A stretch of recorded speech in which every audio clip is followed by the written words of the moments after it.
سەرۆکی فراکسیۆنی کۆمەڵی دادگەری لە ڕێگەی دەستگای خێرخوازی بەخشینەوە 24,000 لتر نەوتی سپی بەسەر هاوڵاتیانی کەم دەرامەتدا دابەش کرد.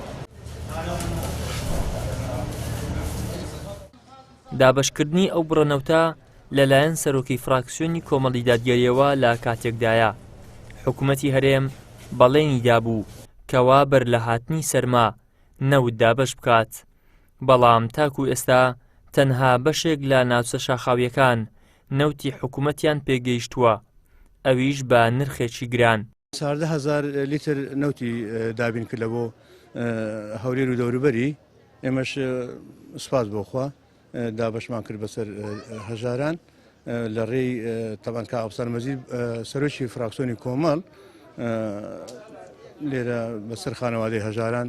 ئینشاءڵڵا داواکارین لە خێرخوازانی تریش، پرۆژەی تریشمان لە پێشە، ئەوانیش هاوکار بن بتوانن یارمەتی هەژاران بدەن. بەڕێز کابسار مەجید سەرۆکی فراکسیۆنی کۆمەڵ ئێمە سوپاسی دەکەین کە پشتیوانی خۆی دەربڕی بۆ دەستگای خێرخوازی بەخشین، بڕی 24,000 لتر نەوتی دابین کرد بۆ دەستگای خێرخوازی بەخشین بۆ هەر چوار پارێزگاکە. ئەو 24,000 لتر نەوتە لە شارەکانی هەولێر و سلێمانی و دهۆک و هەڵەبجە بەسەر کەسانی شایستەدا دابەشکرا. سوودمەندبوانیش ئەم هاوکاریەی سەرۆکی فراکسیۆنی کۆمەڵ لە پەرلەمانی کوردستان بەرز دەنرخێنن. ئەوڕۆ ئاخر یعنی سۆبەمان دەکوژایەوە لە بێنەفتیە لەخوا بە زیاد بیت تەلەفۆنیانەوەمان کرد دەستگای بەخشین، گوتیان وەرە نەفتی وەرگن، خوا خێریان بنووسی. پیاوەکەم جەڵتە لێدایە شەبەکە و باڵۆنی لۆ کرایە بە ئەوەی یعنی بە ڕۆژانە 20,000 حتا 25 دەکە. بەخۆم ساحیبی سێ منداڵی ئۆتیزمم، ئەوەتە ڕێژیان لە سەتانەوە تا هیچ مەعاشیان نییە، ئەوەتە هیچ مەعاشیان حتا سەلۆیان نەبڕایتەوە. کرێخانی شەم 350 دەستیان خۆشبی، خوا خێریان بنووسی.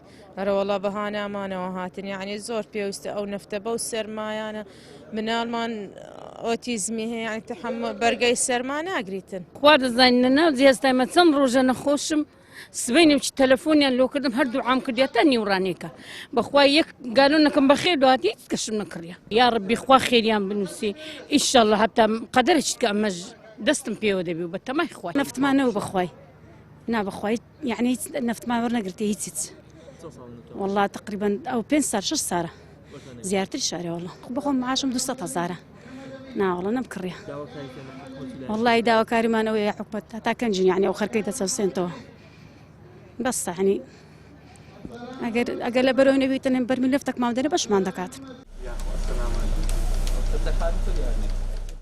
بە دیاریکراوی ماوەی 6 ساڵە لە سەنتەری شاری هەولێر نەوت دابەش نەکراوە، لە کاتێکدا لە زۆرێک لە ناوچەکانی دیکەش بە چەند ساڵجارێک حکوومەت بەرمیلێک نەوت بە نرخێکی گران دەدات بە هاوڵاتیان، لە کاتێکدا ڕۆژانە حکوومەتی هەرێم 500,000 بەرمیل نەوت بەرهەم دەهێنێت.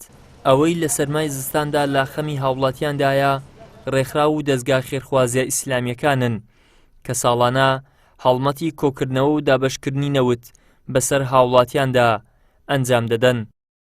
ئیدریس محەممەد، کەناڵی ئاسمانی پەیام، هەولێر.